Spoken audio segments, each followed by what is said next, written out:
నమస్తే, welcome to NS TV. ముందుగా వార్తల్లోని ముఖ్యాంశాలు.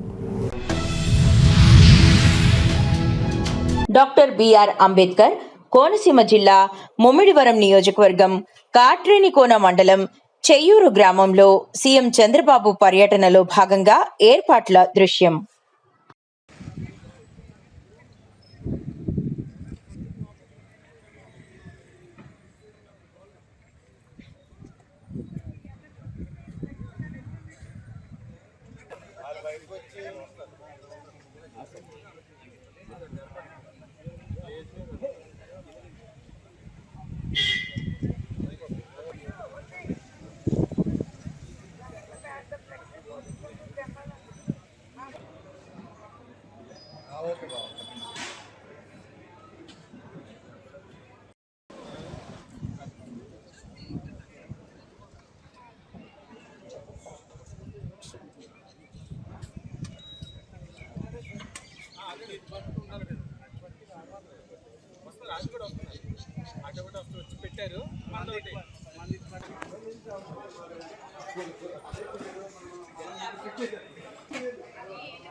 హిందూ ధర్మ పరిరక్షణ కోసం పోరాడిన మహోన్నత వ్యక్తి రాణి అహల్యాబాయి అని బైన్సా పట్టణ బీజేపీ అధ్యక్షులు రావుల రాము, మండల అధ్యక్షురాలు సిరం సుష్మారెడ్డి, మండల ప్రధాన కార్యదర్శి సట్ల సాయినాథ్ అన్నారు.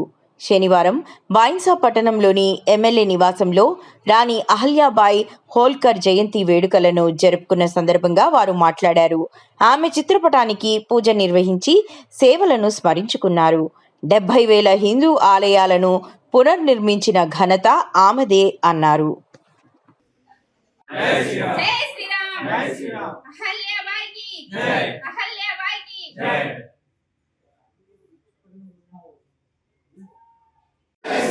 జై శ్రీరామ్. భారత్ మాతా కీ జై. భారత్ మాతా కీ జై. జై శ్రీరామ్. జై శ్రీరామ్. జై శ్రీరామ్. జై శ్రీరామ్. జై అహల్య మాతా కీ జై. అహల్య మాతా కీ జై. జై శ్రీరామ్. జై శ్రీరామ్. భారత్ మాతా కీ జై. భారత్ మాతా కీ జై. జై శ్రీరామ్. జై శ్రీరామ్. జై శ్రీరామ్. జై శ్రీరామ్. భారత్ మాతా కీ జై. భారత్ మాతా కీ జై. అహల్యాబాయి హోల్కర్ కీ జై. అహల్యాబాయి హోల్కర్ కీ జై. జై. జై శ్రీరామ్. జై శ్రీరామ్. లోకమాత అహల్యాబాయి కీ జై. లోకమాత అహల్యాబాయి కీ జై. ఈ రోజు ఎస్ఎస్ ఫ్యాక్టరీలో లోకమాత అహల్యాబాయి 300 సంవత్సర జయంతి జరుపుకుంటున్నాము. ఈ కార్యక్రమానికి విచ్చేసిన టౌన్ కార్యకర్తలు మరియు రూరల్ కార్యకర్తలందరికీ లోకమాత అహల్యాబాయి జయంతి శుభాకాంక్షలు.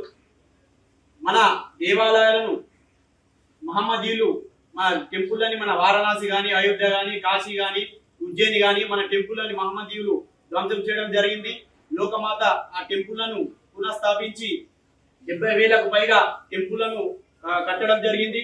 లోకమాతను మన ప్రతి ఒక్క స్త్రీ ఆదర్శంగా తీసుకొని ఒక ఝాన్సీ లక్ష్మీబాయి లాగా, ఒక రాణి దుర్గావతి లాగా, ఒక జీజామాత లాగా, ఒక లోకమాత అహల్యాబాయి లాగా తయారు కావాలని ఈ వేదిక నుంచి తెలియజేస్తున్నాను.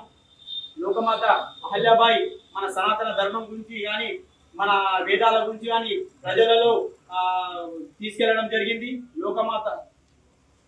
లోకమాత శివభక్తురాలు. గుంటూరు జిల్లా కూటమి ప్రభుత్వం అధికారంలోకి వచ్చి సంవత్సరమైనప్పటికీ కూడా ఎన్నికల్లో ప్రజలకిచ్చిన హామీలను నెరవేర్చలేదని ఆంధ్ర రాష్ట్ర సమితి వ్యవస్థాపక అధ్యక్షులు జంజనం కోటేశ్వరరావు ప్రభుత్వంపై విమర్శలు చేశారు. శనివారం మంగళగిరిలోని తన పార్టీ కార్యాలయంలో ఏర్పాటు చేసిన విలేకరుల సమావేశంలో మాట్లాడుతూ ముఖ్యమంత్రి చంద్రబాబు నాయుడు రైతుల వద్ద పొలాలు తీసుకొని రియల్ ఎస్టేట్ చేస్తున్నారని, రాష్ట్ర ప్రజల సమస్యలను పట్టించుకోవటం లేదని, సూపర్ 6 పథకాలను ఎప్పుడు అమలు చేస్తారని ప్రశ్నించారు.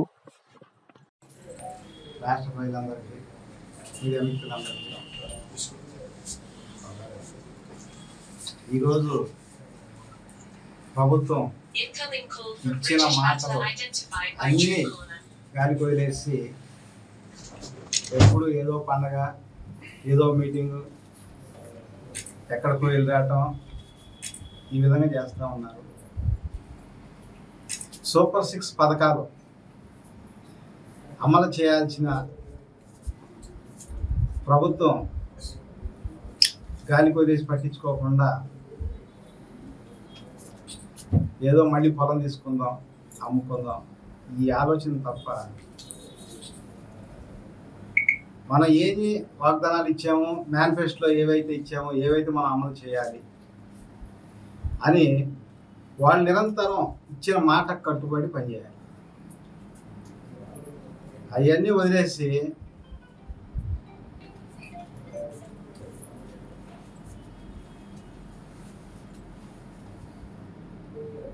అట్లాగే ఈయన వస్తే ల్యాండ్ పూలింగ్ అంటారు, ఆయన వస్తే 3 రాజధానులు. ఇక్కడ అమరావతి రాజధాని నిర్మించటం ఈ రాయలసీమ నాయకులకి అసలు ఇష్టం ఉందా లేదా? ఈయన పొలాలు తీసుకొని అమ్మేసుకొని ఈడ ఊరక పేరుకు మాత్రమే అమరావతి పెట్టేసి ఈ పెట్టుబడులు అన్నీ తీసుకెళ్ళి రాయలసీమలో పెట్టుకొని కంపెనీలు అన్నీ ఆడ పెట్టేసుకొని ఇక్కడ మోసం చేయడానికి సిద్ధమైనట్టు చూస్తా ఉన్నాం. చిత్తూరు జిల్లా కుప్పం మల్లప్పకొండ అటవీ ప్రాంతంలో దుప్పిని హతమార్చిన వ్యక్తి అరెస్ట్. కుప్పం అటవీ శాఖ కార్యాలయంలో ఏర్పాటు చేసిన మీడియా సమావేశంలో మాట్లాడిన ఎఫ్ఆర్ఓ జయశంకర్, తమకు అందిన సమాచారం మేరకు మల్లప్పకొండ అటవీ ప్రాంతంలో దాడులు నిర్వహించాం.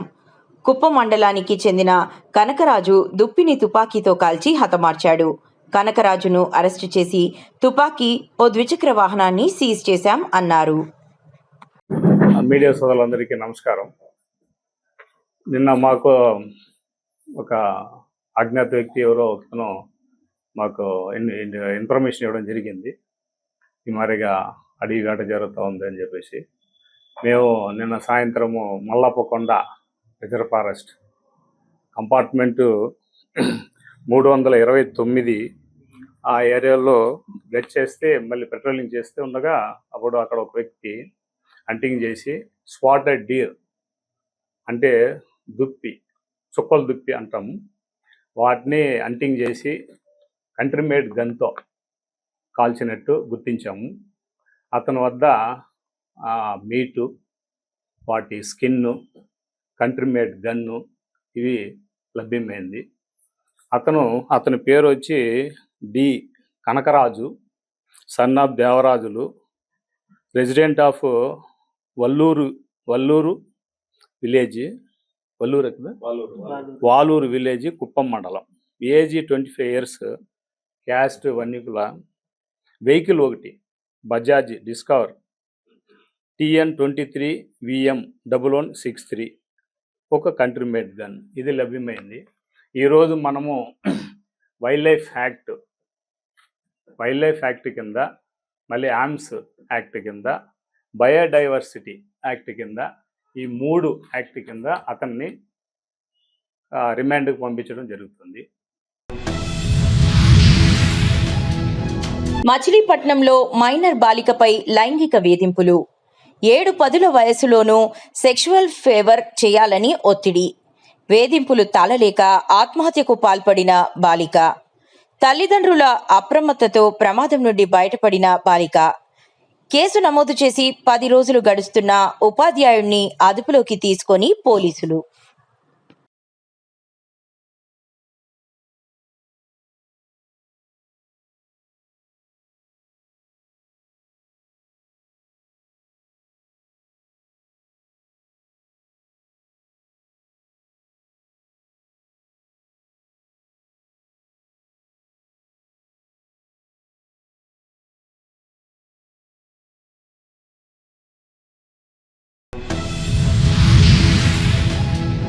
కొత్తపేట మండలం వానపాలెం గ్రామంలో జరిగిన ఎన్టీఆర్ భరోసా పెన్షన్ల కార్యక్రమంలో కొత్తపేట ఎమ్మెల్యే బండారు సత్యానందరావు పాల్గొన్నారు. ఈ సందర్భంగా ఆయన మాట్లాడుతూ ప్రజా సంక్షేమంలో పెన్షన్దారుడు ఇబ్బందులు పడకూడదనే ఉద్దేశంతో 1వ తేదీన సెలవు దినం కావడంతో ఒకరోజు ముందుగానే పెన్షన్లను పంపిణీ చేస్తున్నామని తెలిపారు. అదే చంద్రబాబు నాయుడు పరిపాలనకు ముందు చూపని ఎమ్మెల్యే సత్యానందరావు పేర్కొన్నారు. 4000 ఇదివరకు ఎంత వచ్చింది ఆయన రాకముందు 3000 ఆయన వచ్చిన వెంటనే ఏం చేశాడు 1000 రూపాయలు పెంచారు 4000 అంటే 1000 రూపాయలు పెరిగింది. ఇప్పటికి 10 నెలలు అయింది 11 నెలలు అయింది 11 నెలలు డబ్బులు 10 నెల 31వ తారీఖు ఒక రోజు ముందు వచ్చేసింది. ఒక రోజైనా లేట్ అయిందా గంట అయినా లేట్ అవ్వదు. ముందు ఎక్కువ డబ్బులు ఇచ్చారా పాత 2 నెలలకు కూడా 2 వేలు కల్పించాడు కదా.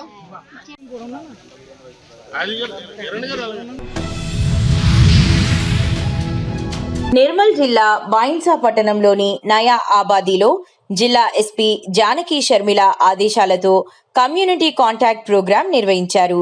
ఇందులో భాగంగా సరైన పత్రాలు లేని 54 బైకులు, 8 ఆటోలు, 2 4-వీలర్ బండ్లను గుర్తించినట్లు ఏఎస్పీ అవినాష్ కుమార్ అన్నారు.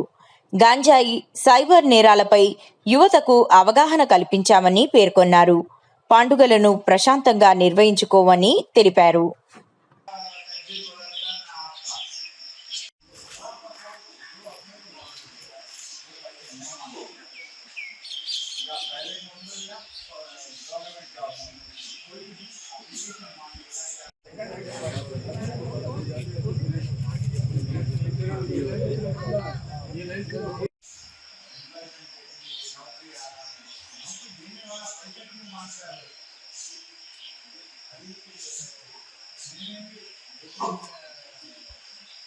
तो आप भी इनोसेंट नहीं हो सकते इसमें, मैं बोल रहा हूँ. मेरे को नहीं मालूम नहीं था, ये नहीं चलेगा.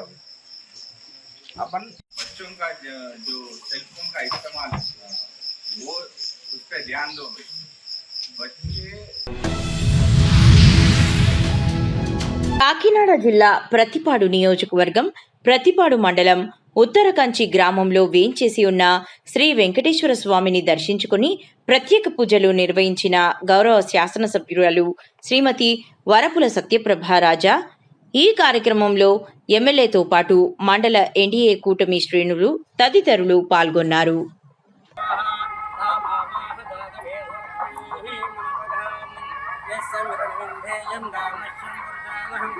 ఆస్మబోధం నరమధ్యం మస్తిమానపబోధి శ్రీయం దేవీం పావే హేర్మాదేవే దుర్గా ఓం శాంతి శాంతి శాంతి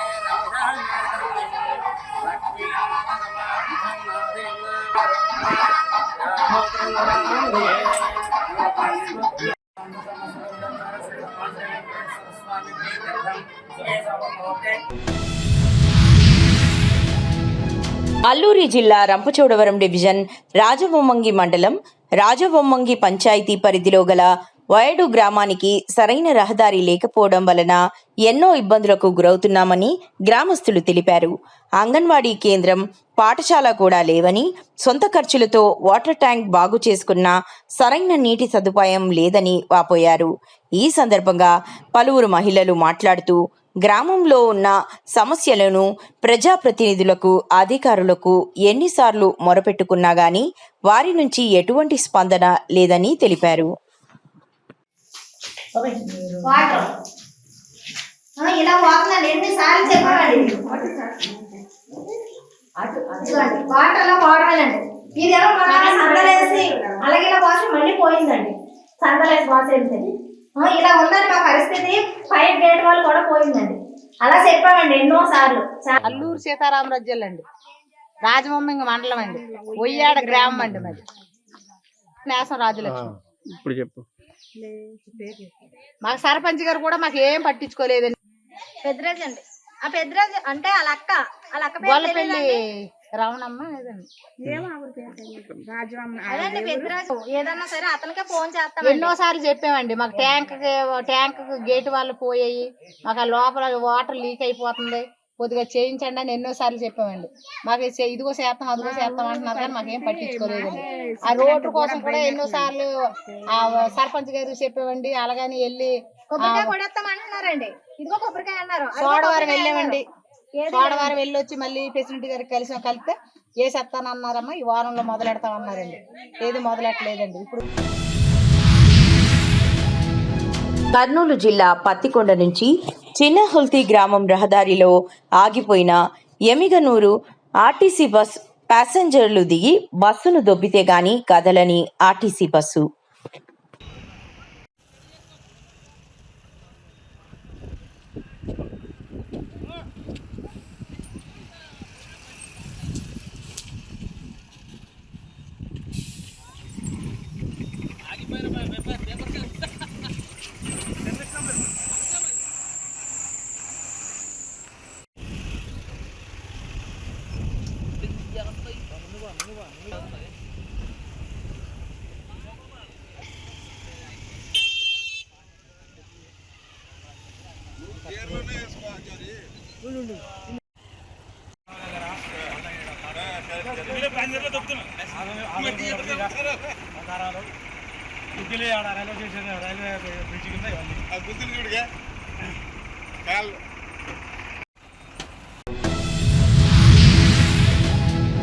తెలంగాణ రాష్ట్ర కురుమ సంఘం ఎన్నికల నిర్వహణకు ప్రత్యేక కమిటీని ఏర్పాటు చేసినట్టు సంఘం అధ్యక్షుడు ఎగ్గే మల్లేశం కురుమ హైదరాబాద్ ముస్లిం పూల్ వంతెన వద్ద ఉన్న రాష్ట్ర కార్యాలయంలో విలేకరుల సమావేశంలో తెలిపారు. న్యాయవాది ఏ శ్రీనివాస్ కురుమ చైర్మన్ గా 5గురిని సభ్యులుగా నియమించారు. గ్రామం నుంచి రాష్ట్ర స్థాయి వరకు పారదర్శక ఎన్నికలు నిర్వహించి 952 ఓటర్ల ద్వారా రాష్ట్ర నూతన కార్యవర్గాన్ని ఎన్నుకోనున్నట్లు చెప్పారు. కుర్మ కులస్తులకు శరణార్థి. ఈరోజు కేంద్ర కుర్మ సంఘం వారు ఎన్నికల కమిటీని అపాయింట్ చేసి మాకు ఎన్నికల కమిటీ వారికి ప్రొసీడింగ్స్ ఇవ్వడం జరిగింది. దాంట్లో భాగంగా నేను ఆలెనూరు శ్రీనివాస్ అడ్వకేట్ చైర్మన్గా నన్ను అపాయింట్ చేశారు. తర్వాత సదానందం గారు ఆయన కూడా అడ్వకేటు, ఆయన మెంబర్గా. తర్వాత గొరిగే కృష్ణ ఆయన కూడా మెంబర్గా. వీళ్ళకు అనుభవం ఉంది చాలా. గత 15 సంవత్సరాల నుంచి వాళ్ళు ఎన్నికల నిర్వహణలో వాళ్ళకు అపారమైన అనుభవం ఉంది. తర్వాత ప్రకాష్ కుమార్ గారు ఆయన కూడా ఎన్జిఓ, ఆయన కూడా ఒక మెంబర్గా అపాయింట్ చేశారు. తర్వాత మా బ్రదర్ ప్రవీణ్ కుమార్, ఆయన అడ్వకేటు, ఆయన కూడా మెంబర్గా. మొత్తం 5గురి సభ్యులతో ఒక కమిటీని కేంద్ర సంఘ ఎన్నికలు సజావుగా నిష్పక్షపాతంగా జరగడానికి ఒక కమిటీ బైలాస్ ప్రకారము బైలాస్లో ఒక కమిటీ ఏర్పరచుకొని ఎన్నికలు నిర్వహించాలని బైలాస్ చెప్తుంది. కాబట్టి దాని ప్రకారము మమ్మల్ని ఒక కమిటీగా నియమించారు. సో దానికి అనుగుణంగా మేము కూడా ప్రతి జిల్లా ఎలక్షన్లు మా కమిటీ ఆధ్వర్యంలో జరగాలి.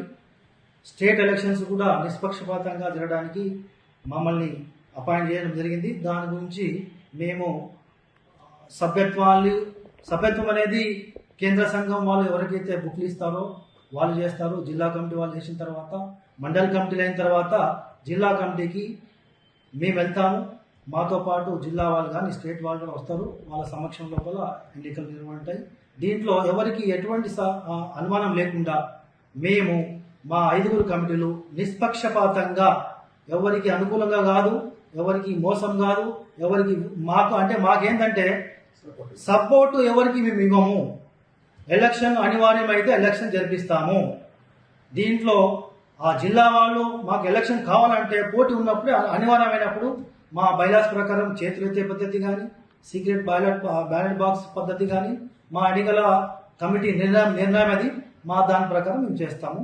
సో దీనికి మా కమిటీ సభ్యులందరూ కూడా తోడై ఎన్నికలు సజావుగా నిర్వహిస్తామని మేము తెలియజేస్తున్నాం. కామారెడ్డి జిల్లా బాన్సువాడ నియోజకవర్గంలో నరేంద్ర మోదీ కనీస మద్దతు ధర 14 రకాల పంటలకు అందించడం జరిగింది. కావున బాన్సువాడ నియోజకవర్గం పోతంగల్ మండల శాఖ ఆధ్వర్యంలో నరేంద్ర మోదీ చిత్రపటానికి పాలాభిషేకం చేయడం జరిగింది.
బాన్సోడ నియోజకవర్గం పుతంగల్ మండలంలో భారతీయ జనతా పార్టీ ఆధ్వర్యంలో ఈరోజు ఏదైతే కనీస మద్దతు ధర గౌరవ శ్రీ నరేంద్ర మోడీ గారు కనీస మద్దతు ధర పెంచింది కాబట్టి రైతులు ఎంతో ఆనందంగా ఉన్నారు.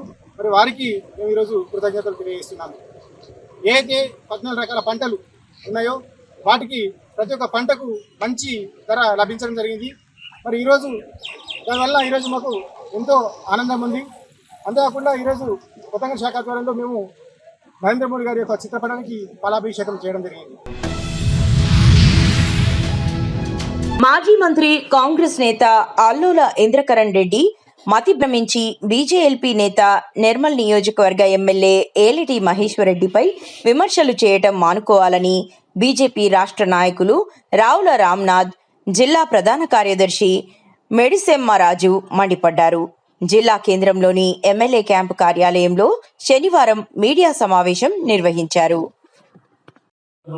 ఎన్నికల ఫలితాలు వెలువడి సంవత్సరంన్నర పూర్తవుతున్నా కూడా ఆ ఫలితాల ప్రభావం, ఆ ఓటమిని తట్టుకోక ఇప్పటికీ ఇంకా ఆ ఓటమి నుంచి కోలుకోలేని మాజీ మంత్రి ఇంద్రకరణ్ రెడ్డి గారు మతి భ్రమించి ఇష్టం వచ్చినట్లుగా ఇక్కడ ఏం మాట్లాడుతున్నాడో తెలియనటువంటి పరిస్థితి ఏర్పడుతూ ఉన్నది. ఎందుకంటే ఆ రోజు ప్రజలు స్పష్టంగా నేను తీర్పిచ్చారు. ఏమని, ఇక నీ రాజకీయ సలహాలు బాగా ఇచ్చావు, చాలా పనులు చేసినావు, ఇక నీ అవసరం లేదు, నువ్వు సెలవు తీసుకోమని చెప్పేసి ఆ రోజు స్పష్టంగా ప్రజలు తీర్పిచ్చి, ఒక మామూలు తీర్పు కాదు, ఘోరమైనటువంటి తీర్పు, ఆయన లైఫ్లో కూడా ఊహించినటువంటి రకంగా 52,000 మెజార్టీతోని ఆయనను ఓడించి మహేష్ అన్నను పూర్తి మెజార్టీతో అక్కడ మెజార్టీ ఇచ్చి నిర్మల్ ప్రజలు గెలిపిస్తే ఇవాళ ఆ ఓటమి నుంచి తట్టుకోలేనటువంటి ఇంద్రకరణ్ రెడ్డి ఎప్పుడేం మాట్లాడుతున్నాడో తెలియనటువంటి పరిస్థితుల్లో ఇలా ఏ పార్టీలో ఉన్నాడో కూడా తెలియకుండా అసలు ఎప్పుడేం మాట్లాడాలో అర్థం కాకుండా ఇవాళ ఆయన ఇష్టం వచ్చినట్టుగా మాట్లాడుతూ ఉన్నాడు. నిన్న విలేకరుల సమావేశం ఏర్పాటు చేసి మాట్లాడిన విషయాలను భారతీయ జనతా పార్టీ తీవ్రంగా ఖండిస్తూ ఉన్నది. ఒక 10 సంవత్సరాలు మంత్రిగా పనిచేసి నిర్మల్లో మరి ఆ రోజు నిర్మల్ ప్రజలకు ఏమామి ఇచ్చిందైనా, నేను బీఎస్ నుంచి గెలిచినా నేను కేవలం నిర్మల్ ప్రజల అభివృద్ధిని దృష్టిలో పెట్టుకునే పార్టీని మారుతున్నా. కేవలం కాంగ్రెస్ పార్టీలో చేరినంత అప్పుడున్నటువంటి దీంట్లో టీఆర్ఎస్ పార్టీలో చేరినంత మాత్రాన నేను ప్రజలను మోసం చేయడానికి కాదు, నా ఆస్తులు సంపాదించుకోవడానికి కాదన్నాడు. కానీ తర్వాత 10 సంవత్సరాలు ప్రజలను మోసం చేయడమే కాకుండా తన సొంత ఆస్తులను, తనకు సంబంధించినటువంటి మొత్తం కుటుంబీకులను కోట్లాది రూపాయలకు పడగలెత్తించే విధంగా ఆయన సంపాదించుకొని ఇవాళ అధికారం కోల్పోయి మళ్ళీ వచ్చేటువంటి ఆదాయం ఆగిపోయిందని చెప్పేసి, వచ్చేటువంటి కమిషన్లు వస్తలేవని చెప్పేసి బాధపడుతూ ఆయన పిచ్చి కూతురు మూస్తూ మహేశ్వర్ రెడ్డి గారి మీద అవాకు చెవాకులు వాగుతూ ఉన్నాడు. ఇటువంటి చేష్టలను వెంటనే ఆపుకోకపోతే రానున్న రోజుల్లో ప్రజలు నిన్ను శాశ్వతంగా రాజకీయాలకు దూరం చేస్తారని చెప్పి భారతీయ జనతా పార్టీ హెచ్చరిస్తూ ఉన్నది. ఆయన మాట్లాడుతూ ఇంకో విషయం చెప్పిండు, వడ్ల కొనుగోలు విషయంలో కానివ్వండి, ఇక్కడ జరుగుతున్నటువంటి ఏదైతే తతంగం గురించి మేము అడుగుతూ ఉన్నాము. అయ్యా ఇంద్రకరణ్ రెడ్డి గారు, నువ్వు 10 సంవత్సరాల కాలంలో ఎన్ని కోట్లు సంపాదించినావో మా దగ్గర చిట్టా ఉన్నది. ప్రభుత్వ ఆసుపత్రిలో కరెంటు లేక సెల్ ఫోన్ వెలుతుర్లలో చికిత్స చేస్తున్న వైద్యులు. జహీరాబాద్ ప్రభుత్వ ఆసుపత్రిలో కరెంటు లేక జనరేటర్ కూడా పనిచేయకపోవడంతో సెల్ ఫోన్ లైట్ల వెలుగులో రోగులకు చికిత్స చేస్తున్న వైద్యులు. పేద ప్రజలకు వైద్యం చేసే ప్రభుత్వ ఆసుపత్రులకు కూడా కరెంటు సరఫరా చేయకపోవడం ప్రభుత్వ అసమర్థతకు నిదర్శనమని విమర్శిస్తున్న పేషెంట్లు.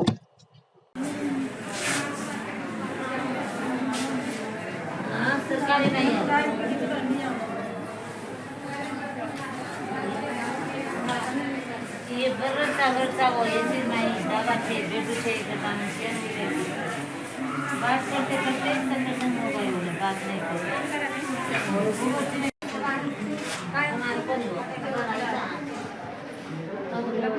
कितना पैसा ला रहा है उसका है अपना नहीं है